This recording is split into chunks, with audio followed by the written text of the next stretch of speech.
is going to have a difference of negative 9i. And remember, I square is the same thing as negative 1. So I square becomes negative 1. And so we're left with negative 20 minus 18 minus 9i. Okay, this becomes negative 18, which is right here next to the negative 20 now. And then we're making that 20 more negative by 18 units. So we were left with that. Okay.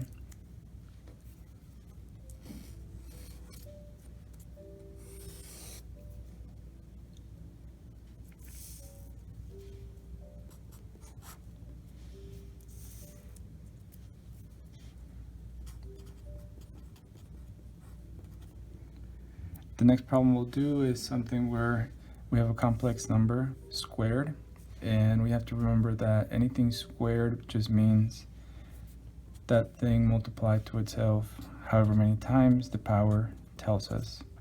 So this becomes 2 plus 5i times 2 plus 5i, okay? So we just carry out the double distribution or the foiling, however you wish to look at it, it's the same thing, right? So this becomes 4 plus 10i plus 10i plus 25 times I squared, right? So far, all that we've done is do the distribution, and that's it. So later, on the next step, we'll simplify things, okay? Like this. The 4 came down. The 25 got multiplied to the I squared, which I squared is negative 1. And it just became negative 25. 10i plus 10i becomes 20i, okay? And then we're left with negative 21 plus 20i as our final answer for that, okay?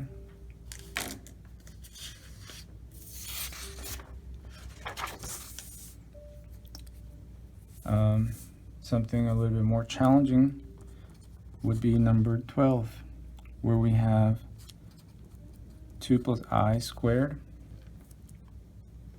minus 4 minus I squared.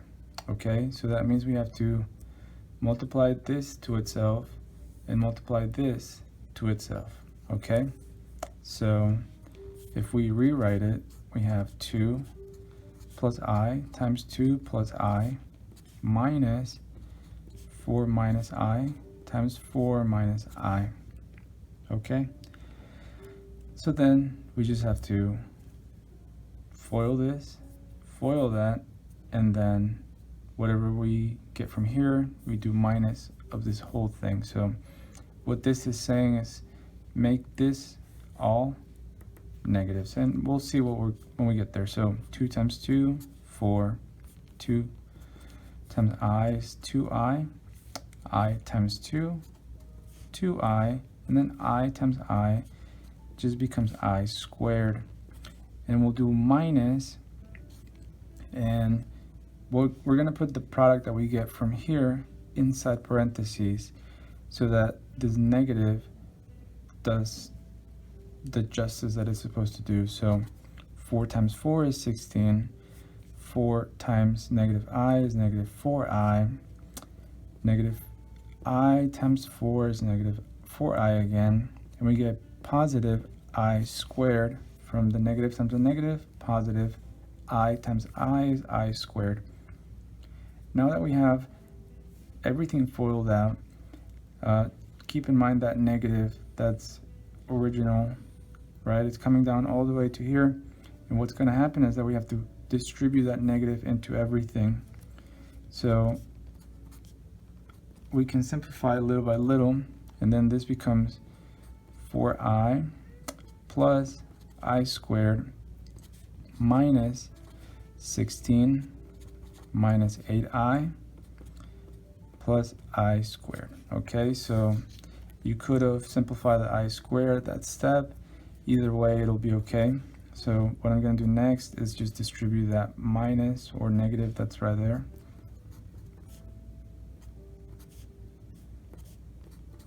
Okay, I squared is -1, so I'm just going to go ahead and do it.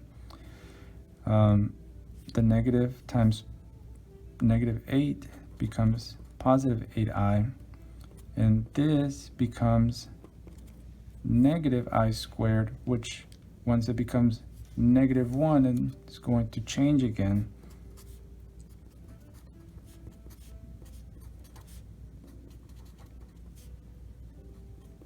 Okay, so this is our problem now, and we have real part, real part, real part, and a real part.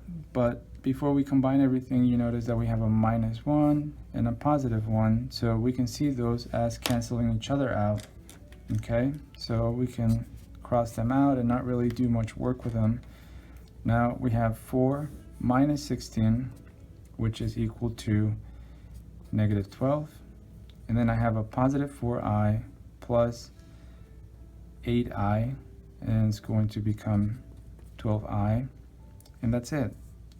I've combined all the terms that I had left, and that came from that problem, okay, from the original.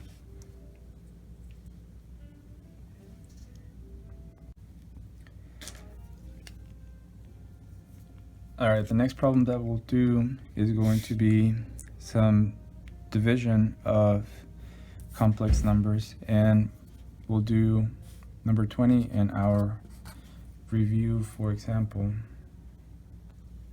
Okay,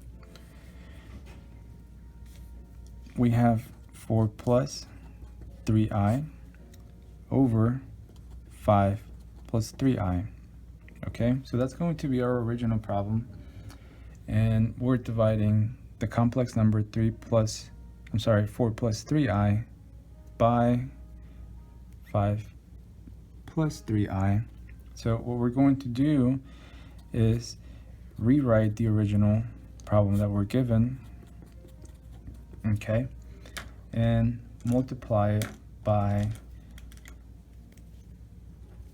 its complex conjugate as a fraction. Okay, so the complex conjugate has to come from the denominator in order for things to cancel out. So we're going to multiply both top and bottom by this complex conjugate, which is 5 minus 3i. Okay, so once we are able to figure out that part, then it just becomes a problem of multiplication or foiling, and once we do that, we'll be able to simplify things better. So let's go ahead and do that. We have in the numerator 4 plus 3i times 5 minus 3i. So think of this as if it were in parentheses and we were doing foiling or the double distribution, where we have 4 times 5, 20. Okay, 4 times -3i becomes 12i. Then we move on to the next part, which is the 3i times 5 becomes plus 15i. And then the last part, which is the 3i minus the 3i, which becomes -9i squared. Okay, now if you remember the definition for when you multiply complex conjugates, all that you have to do is multiply the a, or have a squared, which is 5 squared, plus whatever the b value is squared. So we don't have to do the whole foiling through. We just have to remember that if I multiply the a times itself and then the b times itself, we're gonna be left with this. Okay, so then we're going to simplify, and on the numerator we're going to be left with 20, and -9 times I squared is -9 times -1, so it becomes plus 9, and I moved it to the front so that it is right next to the 20. Okay, and then we have -12 plus 15i, So since the 15 is bigger and this is a negative, right, we're going to be left with 3i all over 25 plus 9. Okay, and our last step is going to be to kind of combine everything and almost have it finalized. Okay, and then 25 plus 9, then it's going to be 34. Okay, now this is not in the final form yet, so we have to split it so that we can see the A and B value, and they're both equally okay, but this is the more conventional answer where we can see the A value and the B value. Okay, so that was division of complex numbers. Let's do another one where we have some subtraction, like in number 21. So 2 minus 6i divided by 5 minus 7i. Okay, so same idea. We're gonna rewrite our problem so that we don't get confused as to what's the original problem and what we're rewriting. Okay, and we have to come up with the complex conjugate of this, which is 5 plus 7i over 5 plus 7i. Okay, so from there we just multiply like we already know how to do, right? And it just becomes a problem of keeping track of the terms, right? So 2 times 5 is 10 plus 14i, then we have minus 30i. 6 times 7 is 42, but positive times a negative becomes negative 42i squared. The denominator, we do the same thing, since 5 minus 7i is the complex conjugate of 5 plus 7i. So we just do 5 squared plus the 7 squared. Okay, then we are left with 10 minus 42i squared. This becomes a negative 1, so it becomes 10 plus 42. Okay, and positive 14 minus 30 just becomes negative 16i, and in the denominator we have 25 plus 49, okay, which gives us, okay,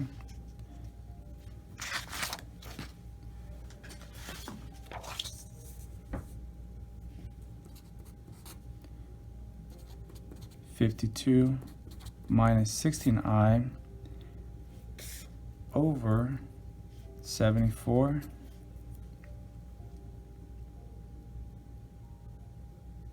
64). And then we split it into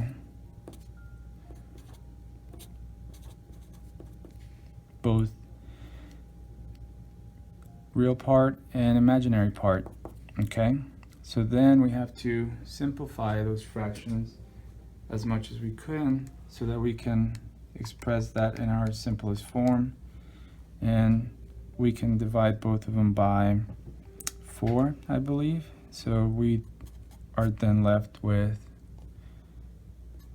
13 over 16, and same with this, 16 over 64 is going to be divisible both by 4, so we have 1 over 4i in the imaginary portion of it. Okay, so this would be our final answer for that. Okay, so that is all that we have to do with complex numbers, right? Multiply, add, subtract, and divide. Okay, so the next part is going to be just performing the indicated operation, right? So for example, number 22 in our review says 5 times the square root of negative 49 plus 3 times negative 36, okay? So we just have to keep in mind the definition of I, which is the square root of negative 1. And by doing algebra, we can square both sides and say that I squared is equals to negative 1. So if we keep that in mind, we can solve these problems very easily. Okay, so we have 5 times, and remember, we can split up 49 or negative 49 as the product of negative 1 and positive 49. So we'll do it here so that we can see where that comes from. And so remember that I can split the roots over a product to simplify things better. And by definition, we said that I is the square root of negative 1, and that's what we have here, and that's what we have there. So we have 5i times square root of 49 is 7, plus 3i times the square root of 36, which is 6, and then 5 times 7 is 35, plus 3 times 6, which is 18, okay? And then 35 plus 18 is going to be 53i. Alright guys, the next problem we'll do is going to be number 24, and the problem goes like this.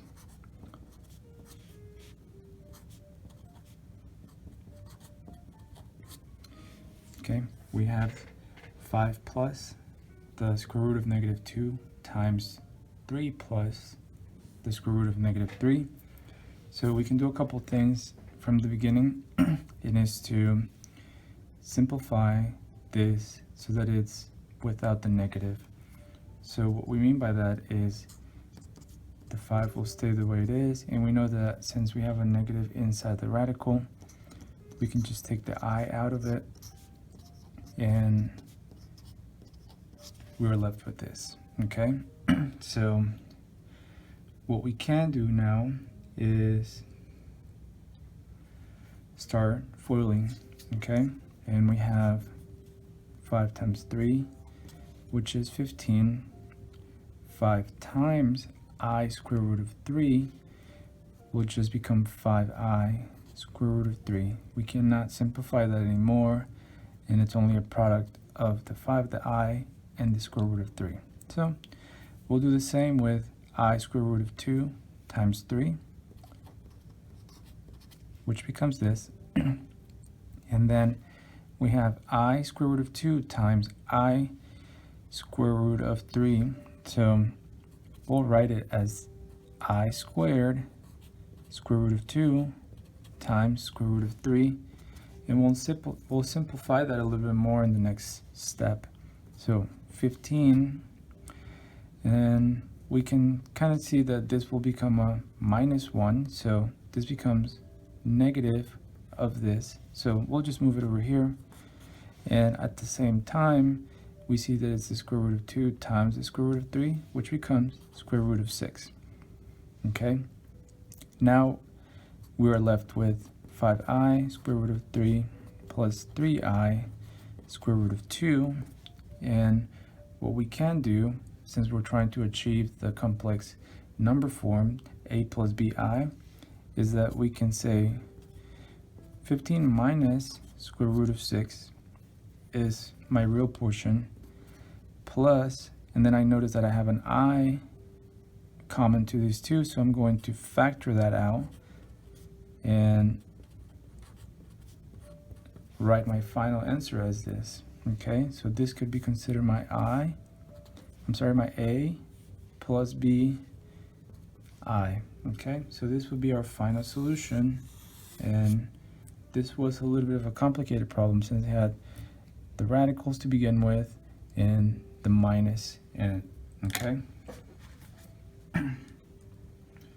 The next type of problems we'll do will be more along the lines of solving quadratic equations and factoring. So let's start with an easy one and solve it by factoring. So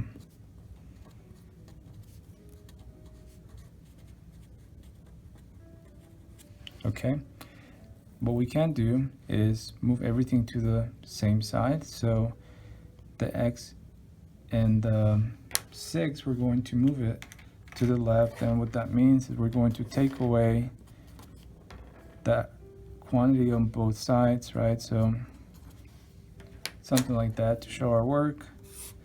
And we have x squared minus x minus 6, and on the right side I just have a 0. Okay, so in order for us to factor this is that we're going to rewrite it in a way of the product of two things, right? So two things are going to be multiplied to give us back the original function, and like usual, we're looking for two things that multiply to x squared. The best thing that we can come up with is x times x, and that gives us x squared. Then I'm looking for factors of 6, right? We have 6 and 1, we have 2 and 3, right? But the other thing is that those factors have to add up to 1. So 2 and 3 are 1 unit away from each other, so those are the numbers we need. Now, which one has to be positive, which one has to be negative? We have to think about the product. So negative, that tells us that one of them has to be positive, the other one has to be negative. Now they have to add up to -1, meaning the larger one has to be the negative. Okay, so here we've done the factorization, right? Ultimately, what we want is the value of x that makes that equation 0. So since here we have a product of two expressions equals to 0, then we can use the 0 product property and set each one of those equals to 0. Okay, and we see that we get x equals to -2 and x equals to +3. So remember, we need two solutions for this type of problems now. Okay, that means that x equals to -2 and x equals to 3 will both satisfy my original problem. Okay.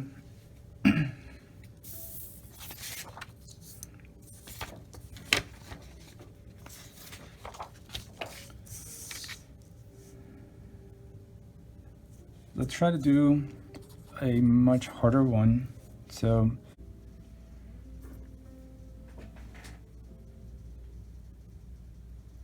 okay guys, so this problem we're doing is number 32 in our review package, and I got a little bit of the work done already, and it is to factor 15x squared plus 26 plus 8. And the problem that we have to realize here is that I have both 15 and 8 that I need to look for factors of so that I can create a factorization for it.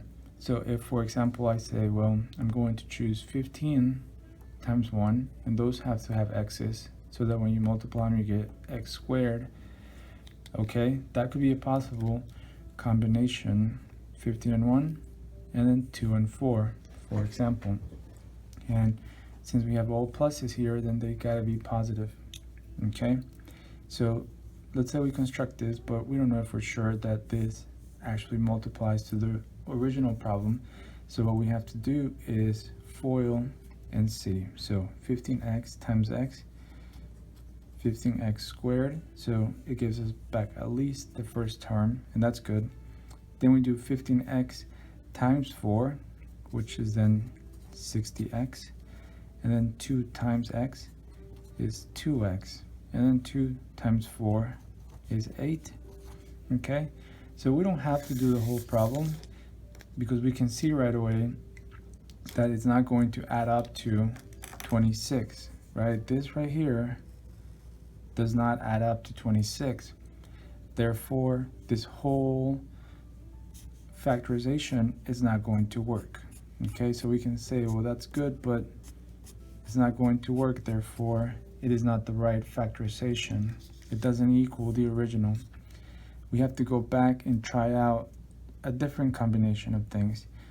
Okay, we can keep the 15 and the 1 and move up to perhaps try 8 times 1 and so on. Also, the way we write the numbers or where we write them makes a difference. Okay, if I was to say 15x plus 4 times x plus 2, which is different than what we started with here on the first try, will probably give us different answer. And so let's see that 15x times x is just 15x squared again. 15 times 2 is 30, and that's good, kind of closer to 26, but the next part is going to be plus 4x, and that gives us 34x, and it's not what we're looking for. So we can stop there. Okay, we can just say it doesn't work, and we have to try out a different combination of things, and we can then go for the 3x and the 5x. And remember that this is always equals to 0. Okay, so let's say that we try again 2 and 4. Okay, you may do some steps ahead in your head in order to make this process a little faster. So 3 times 5 is 15, x times x is x squared, and then 3 times 4 is 12, and then 2 times 5 is 10x, and we see the middle portion again is going to give us 22x. Okay, again, we didn't kind of get the right answer like we were looking for, so this combination is probably not in the right order. It may be the right numbers, but we're gonna have to try it the other way around, where we switch up the 2 and the 4. Okay, so let's try it again and see if we get the original problem. Okay, this becomes 15x squared plus 6x plus 20x plus 8, right? 3x times 5, 15x squared, 3x times 2, 4x, 4 times 5x here, and then 4 times 8. So after we simplify, we get back the original. Okay, so that's how we've shown that this is the correct factorization for the original problem. Well, this was just to double check our work. It's not really the answer. So what we have to do now is get each factor and set it equal to 0. Okay, and then we have to solve for x on both of them. So first we take away 4 from both sides, right? And we were left with 3x equals to -4, right? Divide both sides by 3, and it gives me x is equal to -4 over 3 for the first one. Then on the second, I am going to move the 2 to the right, or subtract 2 from both sides, and I have 5x equals to -2. Then, since the 5 is being multiplied to the x, I am dividing both sides by 5, cancels out, and I left with x is equal to, 2 over 5, okay? -2 over 5. And so these two are my answers to that original problem. So you see how we tried it one way, another way here, until we got the right combination of the factors. Okay, so the more we do this, the better we'll become at it. So at first it may be a little hard, but then it gets easier.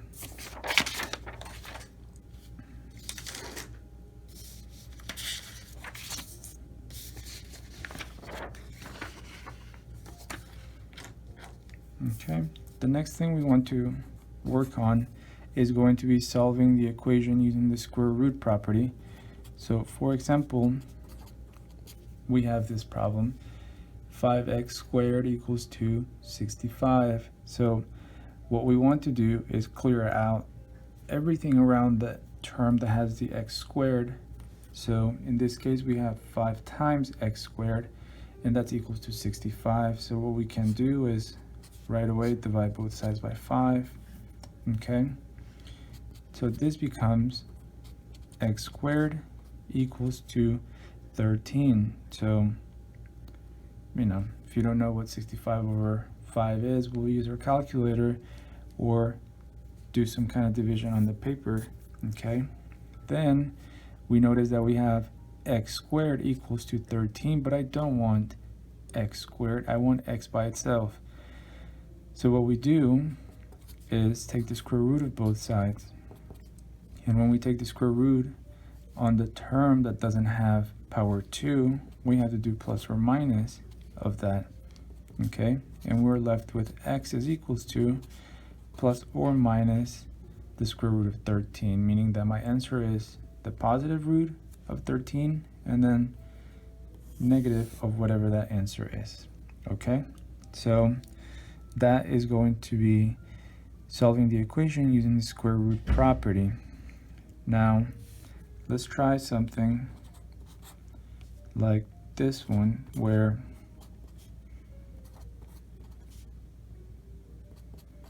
we have this.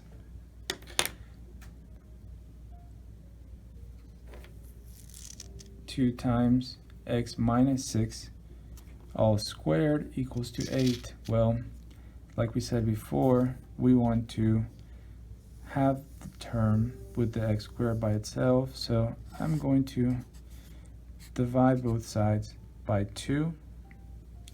Okay, and this is going to give me x minus 6 all squared equals to 4.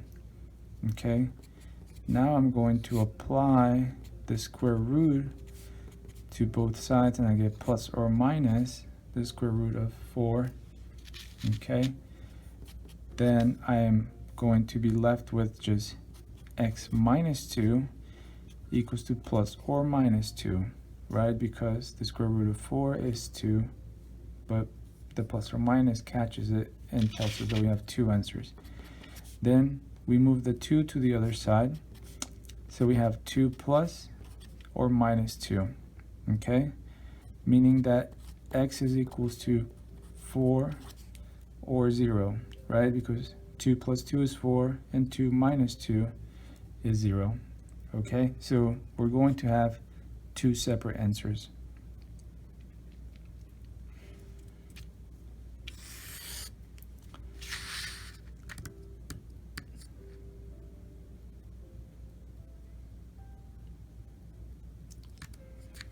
Some problems like this one, where we have a quadratic equation and it's already equals to 0.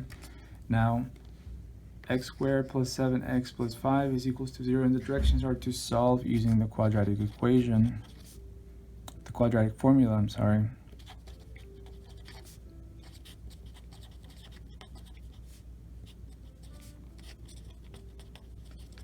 We have to write out the A, B, and C. We don't have to, but it's good practice so that we know what we're going to plug in into our formula, and hopefully we know the formula enough to plug in the values where they go, and that would be a good start, because if we don't plug it in correctly, then we'll get it wrong from the beginning. So that is going to be negative 7 plus or minus 7 squared minus 4 times A times C, and this is all over 2 times 1, which is 2, right? And remember that this is the value of x we're finding. Okay, so then we have negative 7 plus or minus the square root of 49 minus 20 all over 2. Okay, so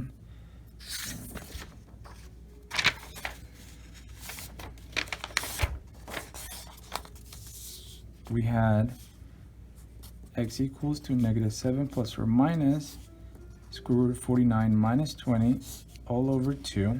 And after we simplify that a little bit more, we have -7 plus or minus the square root of 29 over 2. And so if we know the square root of the number that's here, okay, we would be able to take it, but since we don't know the square root of 29 to be a whole number, then we're just going to leave it like that, and we have -7 plus the square root of 29 all divided by 2, or -7 minus the square root of 29 over 2 as our two answers. Okay, so using the quadratic formula is very easy. All we have to do is find the a, b, and c values and go from there. Okay,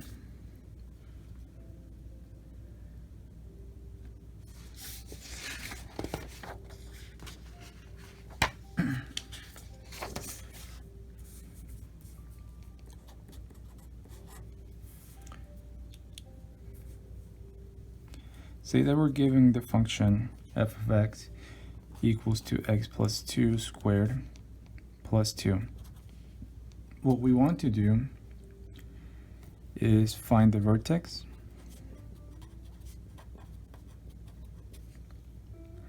okay, and remember that the vertex comes from, if it's given in this form, which is standard form. If you remember the standard form, it was something like this, where we had f of x, or any function for that matter, is defined as a times x minus h squared plus k, right? And the vertex is defined as h comma k, right? That point on the parabola that is considered the turnaround point. So to find this, we pretty much just set x minus h equals to 0 and solve for h. That's how we see it, as being the opposite value of what's inside the parentheses. So for our problem, we have x plus 2 equals to 0. Well, when I solve for x, I get x is equals to -2, and that is my h value. So h is equals to 2. But for the k value, we just look at the value that's being added or subtracted to the overall function. So we can say k is equals to 2, and my vertex is 2, comma 2, meaning, -2. So meaning that my original graph got shifted to the left and then up 2 units, and that's where I'm going to find the vertex of this equation. Okay? Now, that is if it's given in the standard form. Okay? Let's say that we have a problem like this one, and we're still trying to figure out the vertex. And in this case, it is still given in standard form, but there's a number in front, like other than 1. So 11 times x minus 3 squared plus 8. So we're still trying to find the vertex, okay? And we use the same idea as before. We know that the vertex is equals to h comma k. Now, this is my h value, and that's the k value. So if I do the set it equal to 0 and solve for x, we get that my h value is 3, my k value is 8, and that will be my vertex. Okay, just by looking at those two numbers, I can determine the vertex, or the turnaround point of that equation, right? Next, let's say that we were not given the equation in standard form, but rather in some other form. Okay, And this is more of just the general, okay, how you can see a quadratic. Remember that the x value of the vertex is given by negative b over 2a, right? So you could organize this in a order form where the first term will be the x with the highest power, then the x to the 1 power, and then the number with no power. We could do that, or just go ahead and see that my b comes from this term right here, so it's going to be negative of the negative 2 over 2 times a, and a is the number negative 1. So we're then going to simplify and get positive 2 over negative 2, and that gives me negative 1, right? So that only tells me the x value of the vertex, or the h component, right? To find the k value, go back and plug it in, right? Plug it in into f of x, or the function. So that means 8 minus negative 1 squared minus 2 times negative 1 would give me the point that corresponds to that negative 1, right? So 8 minus negative 1 times negative 1 is just a positive 1, and then negative 2 times negative 1 becomes plus 2, okay? And so 8 minus 1 is 7. 7 plus 2 gives me 9. So if I combine those two, I have my vertex h comma k to be negative 1 comma 9, okay?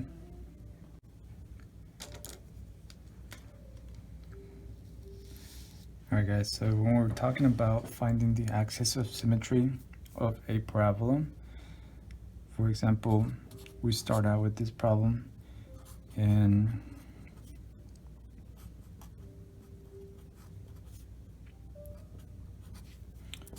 we want to find the axis of symmetry.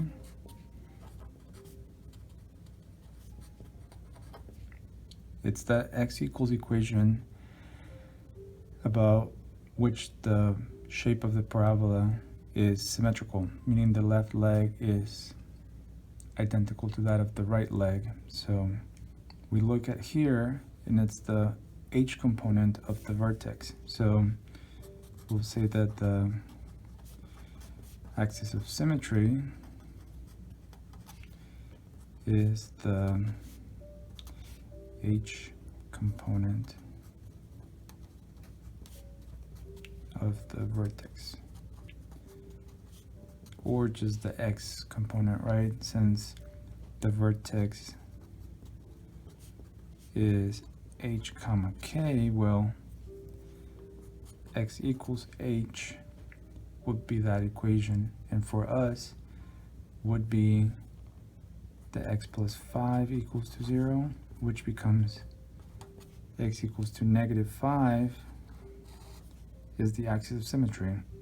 Okay, so it's as simple as that, as looking at your equation and just writing x equals whatever opposite value it is that you have in there, given that the equation is in that standard form, right? So let's do the next one, where we have this problem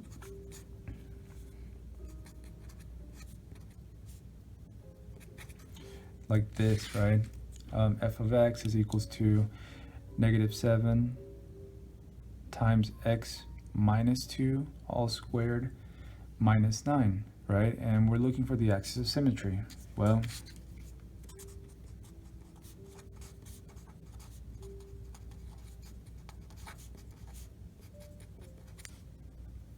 axis of symmetry is x equals to 2, right? So very simple when we have it in this form. Now what happens when we have it in a different form, and it's more of the general form, right? like this. Let's say that we have x squared plus 12x minus 6 is the problem we're looking at, and we're trying to figure out the axis of symmetry. So remember that the axis of symmetry is the x component of the vertex, and so we'd find that by making use of this formula, right? Negative b over 2a. Well, my axis of symmetry is going to be negative of the b component over 2 times 1, or 2 times a, right? So this becomes negative 12 over 2, which then is x equals to negative 6.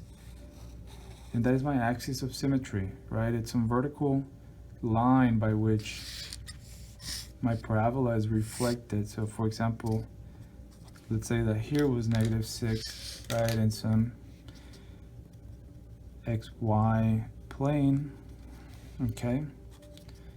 And all that I'm saying is that since my parabola, I see that it's opening upwards because that's positive. So, you know, I'm just going to say that, for example, I believe that it's going to open up like that, and the left leg is going to be identical to the right, and it's being reflected over that imaginary line. Okay, so nothing too crazy, just figuring out the x value that parabola is being reflected over. Okay, so some of the problems that we have in the review are talking about finding the range.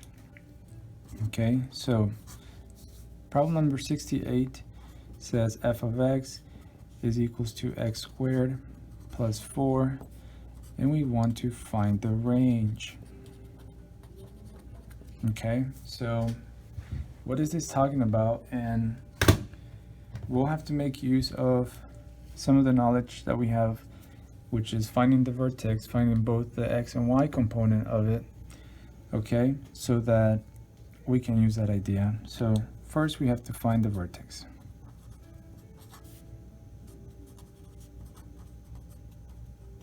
Okay, so in order to do that, we have x is equal to negative b over 2a.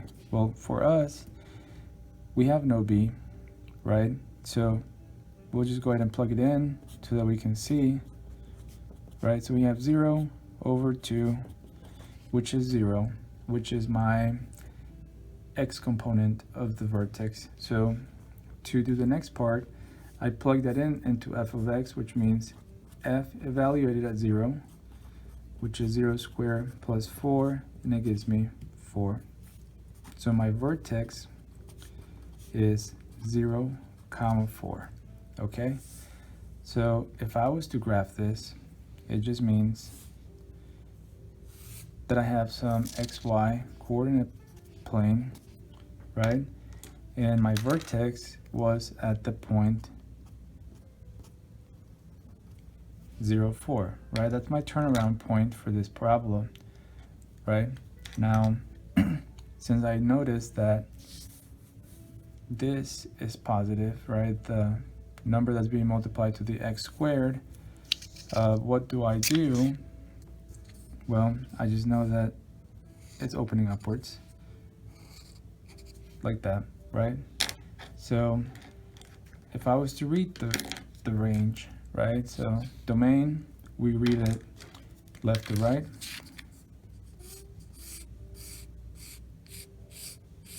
Okay, so that is going to be my domain from left to right. Okay, and up and down, if we can see this little purple color, is going to be my range.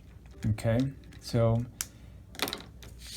since we're being asked only about the range, okay, we're going to look from negative infinity all the way upwards to see where the function actually starts. And there is no graph of the function down here. There is no graph of the function, and the lowest value that we can get as an output is going to be 4. Okay, so my range will be starting at 4 and going all the way up to positive infinity, okay? Meaning that the smallest value that I can get as an output is 4, and the largest will be infinity, right? We don't know where it'll stop, so we just know that it goes on forever, okay? If we were being asked to find the domain, right, we're being asked what are the values of x that give us a solution or a graph. And what we can say is that, well, since there is no restrictions and I am allowed to plug in any number that's negative, 0, or positive, right, we say that the domain is negative infinity all the way up to positive infinity, okay? And that's it for pretty much all of them except having to figure out the vertex, right? So for example, we have this problem, x squared minus 8x plus 7, right? Once again, we want to find the range. Okay, so we know that x is equals to negative b over 2a, which is negative, of negative 8 over 2 times 1. And essentially we have 8 over 2, which is 4. But that's only my x value of the range. So what I have to do in order to find the y component of it is plug in that value into my function. So I have 4 squared minus 8 times 4 plus 7. Okay, so 4 times 4 is 16. 8 times 4 is 32 plus 7. And then 16 minus 32 is negative 16. And then negative 16 plus 7 is negative 9. Okay, so therefore, without having to graph it, okay, I know my vertex is 4 comma negative 9, right? And I know that it's opening upwards. So my parabola is going to look like something like this, you know, here's 4 and here's negative 9. Right, it's going to go upwards like that, something. And combining all the things that we know, here's the axis of symmetry, right? X equals 4. And I know that if I am reading my graph from the bottom up, here's the first value that I get as an output, and it's negative 9. It's also the lowest value that I can get. Therefore, my range, or the numbers that I get as an output, start at negative 9 and go all the way up to positive infinity. So my range is negative 9 all the way up to positive infinity, and my domain is going to be negative infinity to positive infinity, right? So that one's pretty easy.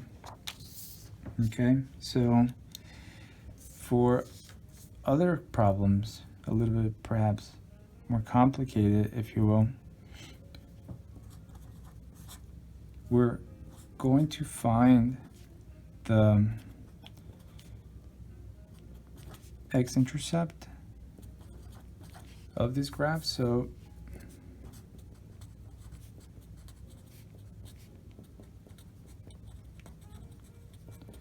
all right, so for example, we have the function 2x squared plus 6x minus 80, and we want to find the x-intercepts, right? So those are the values at which the graph or this function crosses the x-axis, and that is the same thing as saying the y has a value of 0. So we say 0 equals 2x squared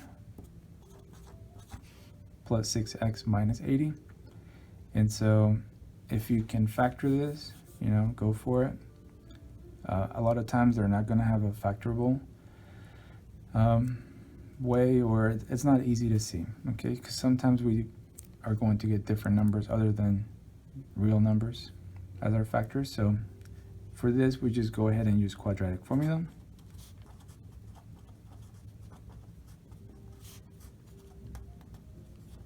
Okay, so I know a to be 2, B 6, and C is negative 80. Okay, so we just say x is equal to negative 6 plus or minus 6 squared minus 4ac all over 2a. Okay, so for now we're just using the quadratic formula and plugging in the values that belong a, b, and c, right? So simplify as much as we can. 36, and for that we'll have to use our calculator so that we can just do it quickly. Okay, and since that's negative and that's negative, it should give me positive, and I get 640, and this is all over 4. Okay, then I have x equals to negative 6 plus or minus 676 all over 4. Now, do we have a nice square root for 676? And it is the case that we do. So we get negative 6 plus or minus 26 over 4. So this becomes two solutions, right? Negative 6 plus 26 over 4, and negative 6 minus 26 over 4. Okay, and we get 20 over 4, which equals 5, and then we get negative 32 over 4, which gives us negative 8. Okay, so these two values right here would be my x-intercepts. Okay, because I set y equals to 0, and this is what came out when I did. So x-intercepts are either x equals 5 comma negative 8, or we can say 5 comma 0. Well, it's not okay, so this notation is either this notation or that, and then these are the two places where it crosses the x-axis, right? So if we were trying to figure out the y-intercept, think back and try to remember, it's that we are trying to figure out where the graph goes through the y-axis, and that has a value of x equals to 0. So plug in x equals to 0 into the function. So this will be f of x, but f evaluated at 0, which then becomes 2 times 0 squared plus 6x, 6 times 0 minus 80. So then this whole thing becomes 0, this whole thing becomes 0, and you have minus 80, and negative 80 then will be my y-intercept. So I have 0 comma negative 80 as my y-intercept. Okay. All right, guys, so some other problems that we have under review talk about finding the domain in the range of a quadratic function, but with the graph being described. So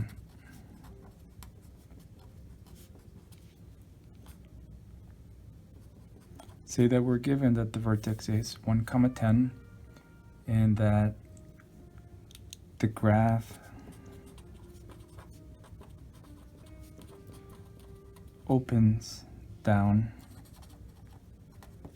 Okay, so we know that the domain for any quadratic equation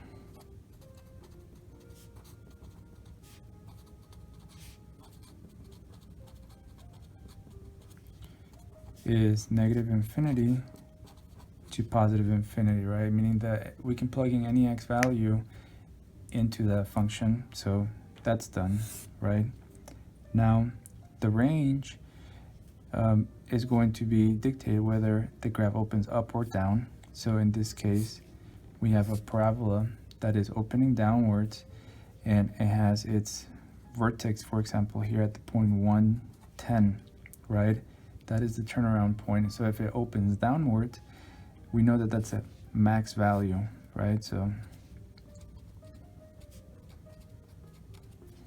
meaning that my range then is going to be from negative infinity, because we read it like that, right? From the value to the end value, okay? So beginning value, which is always from the bottom up if you're looking at the range, and if you're looking at the domain, you go from left to right. So from negative infinity, which are the possible outputs for this graph, all the way up to positive 10. I'm sorry, so this should be a parentheses, and this should be a square bracket, right?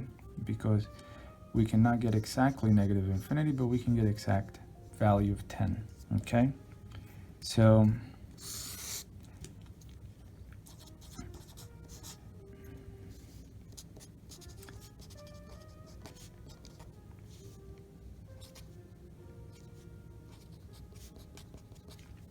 for example, we have the max is 6 at x equals to 1. Well, my vertex is being given to me as 1 comma 6, and I'm being told that this is the max value. So I have a graph again here at the point 1 comma 6, and my function opens this way. So think of this as some parabola, and that's my max value. Therefore my domain is negative infinity to positive infinity, because I'm allowed to plug in any value into this function, or the graph lives on top of all the x numbers or below them, but there's no exceptions for the x values. The range, however, goes from negative infinity all the way up to positive 6, right? And so that would be the range and the domain for this function as being given. So the way that I am coming up with this graph, you should be able to come up with any other graph based on that information, right? Like if you find the domain, if you find the vertex of it, well, you have a point to start your graph, then you want to find the x-intercepts or the y-intercepts, okay? So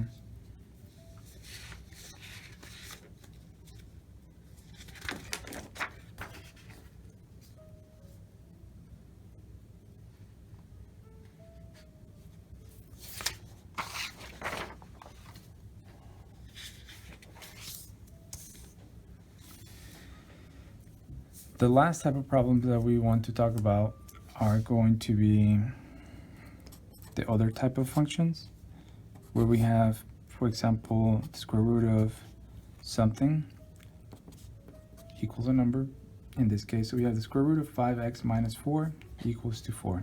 So what we want to do is to cancel the radical, right? So we're going to raise both sides to the power 2, right? So like this, okay? So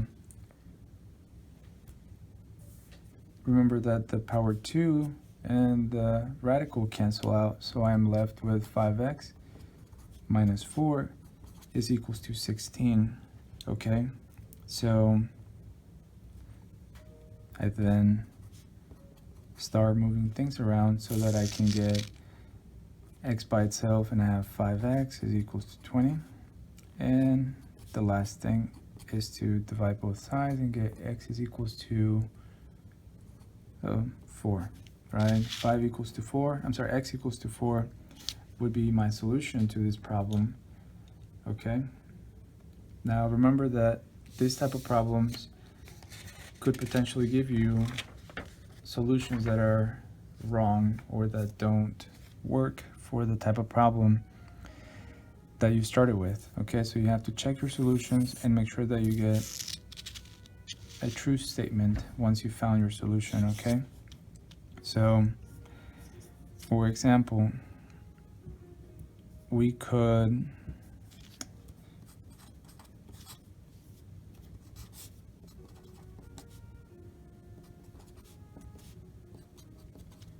have the problem square root of 18x plus 9 is equals to x plus 5. So what we want to do is take power 2 on both sides. Okay, like that. And we do that so that we can cancel the radical on the left, and we're left with 18x plus 9. And then on the right side, we are left with x plus 5 squared, which means x plus 5 times x plus 5. So we have to figure that out. Okay, so if we FOIL, we get x squared plus 5x plus 5x, well, 10x plus 25, okay?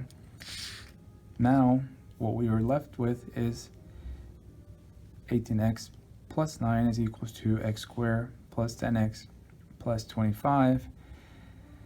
And the only thing that we know how to do is to combine like terms and then see if what we end up with is factorable or if we have to do quadratic formula, okay? So take away 9 from both sides. At the same time, take away 18 from both sides. So on the left, I have 0 is equals to x squared. Now 10x minus 18x is going to give me negative 8x, and 25 minus 9 is going to be then positive 14. Oh, positive 16. Sorry, can't add. Okay, so at this point we would look at what we have here and say, can I factor this or can I use quadratic formula? So I'm looking for two numbers that multiply up to 16 and add up to negative 8, and we may have a couple different factors, but I think we can say xx,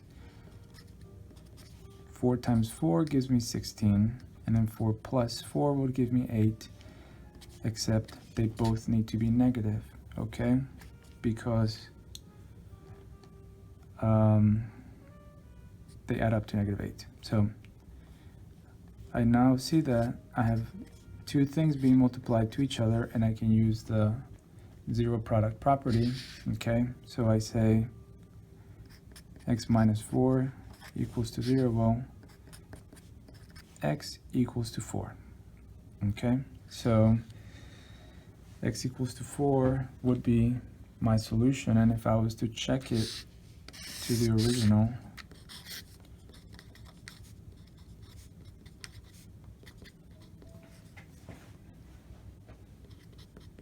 I'm trying to see if this equals the right side, okay?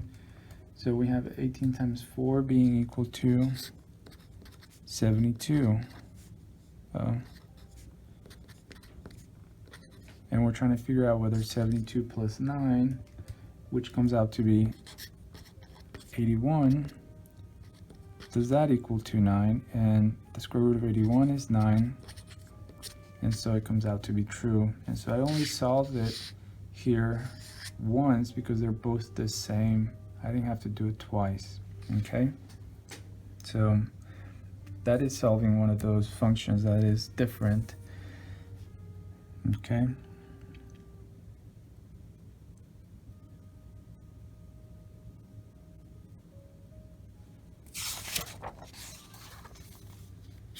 Say that we do,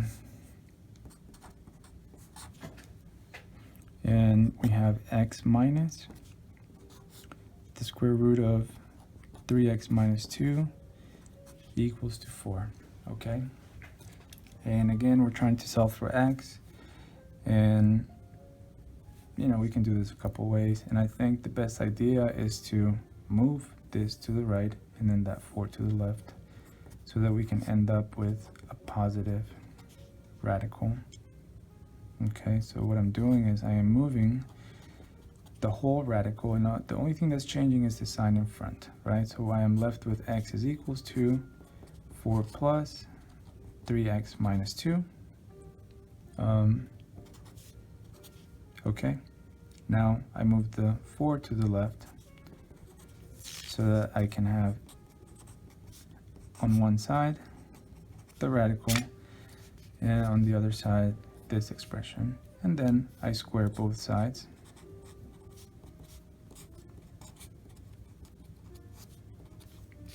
Okay, so I have x minus 4 times x minus 4 is equals to 3x minus 2, and I have to FOIL that.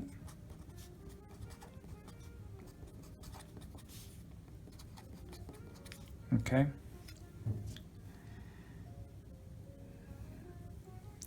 Once I'm there, I'm going to combine like terms in order to figure out what to do next, right? So I'm going to add the 2 and take away this. So add the 2 and take away the 3x, right? And I'm left with x squared. 16 plus 2, well, sorry, negative 8x minus 3 is negative 11x. And this becomes 18. And on the right side, I have a 0, right? So now, again, I have the question, do I use factorization or quadratic formula, right? And that depends on you. If you can see the two numbers that multiply up to 18 and add up to 11, right? So let's say that we don't see them, and then we use quadratic formula, right? So x is equals to negative 11 plus or minus negative 11 squared minus 4 times a times c, okay? And this is all over 2a. 11 plus or minus square root of 121, okay? 4 times 18 is 72, and this is all divided by 2, right? So then what we want to do is simplify, and we have 11 plus or minus the square root of 121 minus 72, which is 49, and we have 11 plus or minus 7 over 2, right? So this splits into 11 plus 7 over 2, 11 minus 7 over 2, right? So 18 over 2, and this is what? 4 over 2, so 9 and 2 would be my two solutions here. Now, do they both work is what we have to check, okay? So my original problem, I'll write the solutions here. We are checking 9 and 2, right? So my original problem was this, okay? So 9 minus the square root of 3 times 9 minus 2 equals to 4, right? So 9 minus, and this is 27 minus 2, does that equal to 4, right? So 9 minus square root of 25, does that equal 4? 9 minus 5, and this gives me 4 equals to 4. So 9 is a good solution. That works, okay, because it came out to be a true statement, okay? Now we have to try it again for 2. 2 minus 3 times 2 minus 2, does that equal 4, right? 2 minus, this is going to be 6 minus 2, does that equal 4? And so I have 2 minus square root of 4, and 2 minus 2, does that equal 4? And 0 equals 4? No. Therefore, the only solution that works would be x equals to 9, and even though we didn't make any mistakes, x equals 2 is just an erroneous solution, right? It just came out of the math, but only because we were doing quadratic formula, or we were solving a quadratic and it came out of here, but it doesn't belong to the original solution, okay? So even though we got two solutions, we have to check them and make sure which one works, which one doesn't. So x equals to 9 is our only solution for that problem, okay? Now, the other type of problem that we have is going to be, for example, the absolute value type of problems.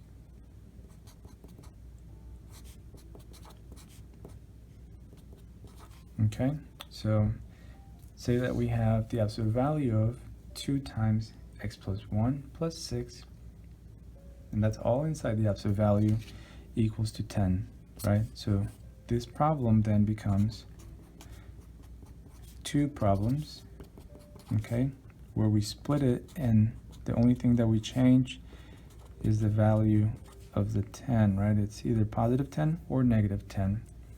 And from there, we just solve both equations to figure out our solution, right? So this becomes 2x plus 2 plus 6 equals to 10. So you don't have to do them all at the same time. I'm just kind of going line by line so that at the end I end up with my solution, right? So I have 2x plus 2 plus 6 equals to 10. So 2x plus 8 equals to 10. At this point, they're both identical except for the 10, okay? Here's where they start going different paths, and I have 2x equals to 2. Okay, and here when I take this away, be careful, right? We have a negative 10 minus 8. So you're making negative 10 more negative by 8 units. So you have 2x equals to negative 18, right? And then when I divide both sides, I get x equals to negative 9. So both my solutions are here. And I encourage you to check that by plugging it into the original equation and seeing what you get. Okay, so this is the last problem on our review, and it is pretty much the same as all the other problems we've seen before, okay?